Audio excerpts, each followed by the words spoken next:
मैं कहना चाहता हूं कि जो भारतीय जनता पार्टी ने देश के लिए समस्याएं पैदा की है, उसका समाधान नेहरू और पटेल का दिखाया हुआ ही रास्ता है और आर्थिक जगत में डॉक्टर मनमोहन सिंह का।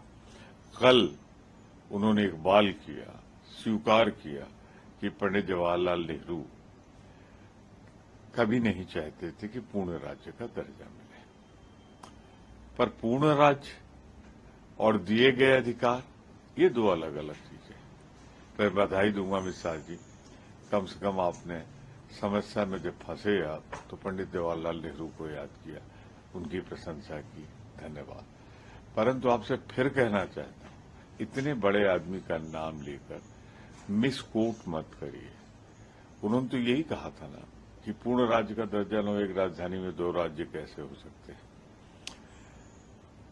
परंतु आप उसे जोड़ रहे हैं जो अब तक प्रदत्त अधिकार थे, जो सुप्रीम कोर्ट ने इंटरप्रेट किया है, उसका भी आप सम्मान नहीं कर रहे। 5 बेंच की जजेस ऑर्डर कर रही है, उसको भी आप अपने ढंग से करना चाहते। देखिए, अहंकार और बहुमत का अहंकार लोकतंत्र में सबसे घातक होता है।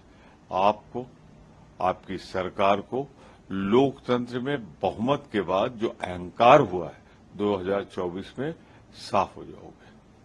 तो लेकिन आपने 2024 की बात करी, वहीं जो पहले तो आपसे जानना चाहूंगा कि राज्यसभा में बिल आएगा तब क्या रुख रहेगा। दूसरा ये, क्या बहुमत की बात कर रहे हैं, केंद्रीय गृह मंत्री जी ने ये भी कहा कि आपने भले ही इंडिया अलायंस बना लिया हो, लेकिन प्रधानमंत्री मोदी ही दोबारा 2024 में चुनकर आएंगे पूर्ण बहुमत के साथ। मुझे कोई आश्चर्य नहीं होगा। तो क्या कहेंगे अमित शाह जी कि हार पहले ही स्वीकार कर लेंगे?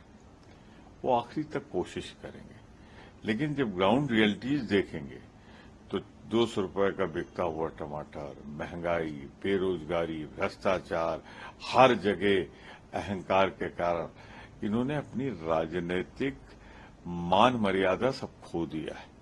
ये बोझ बन गए हैं जनता पर। और जहां तक इंडिया क्यों डर रहे हो इतना इंडिया से? हमने इंडिया नाम ही तो रखा है, और नाम रख के हम यूनाइट हुए। तो जब सारा भारत, सारा देश भारत माता के सामने एक हो जाएगा तो ना अहंकार रहेगा, ना बहुमत रहेगा। सर, ये भी उन्होंने कल पॉलिटिकल राजनीति तरीके से चुटकी भी ली और एक तरीके से आगाह भी कर रहे थे कांग्रेस को कि केजरीवाल जो है सिर्फ बिल तक ही आपके साथ है, इसके बाद सबसे पहले इंडिया का अलायंस जो बना इससे निकल कर भागेगी आम आदमी पार्टी। आपको भी मैं एक राय दे देता हूं। जो आपने एनडीए बनाया है अमित शाह जी, ये तब तक है जब तक चुनाव की घोषणा नहीं होती।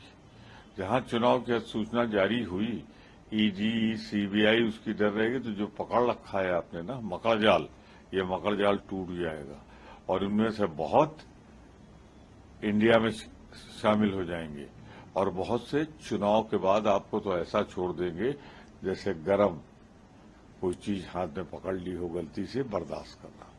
सर, आप आम आदमी पार्टी के लोकसभा सांसद को भी सस्पेंड किया गया, जो इकलौते सांसद है सुशील कुमार रिंकू, उनपे क्योंकि वो दूसरे सदन का मामला है, लोकसभा का है, तो उस पर कोई टिप्पणी नहीं करूंगा।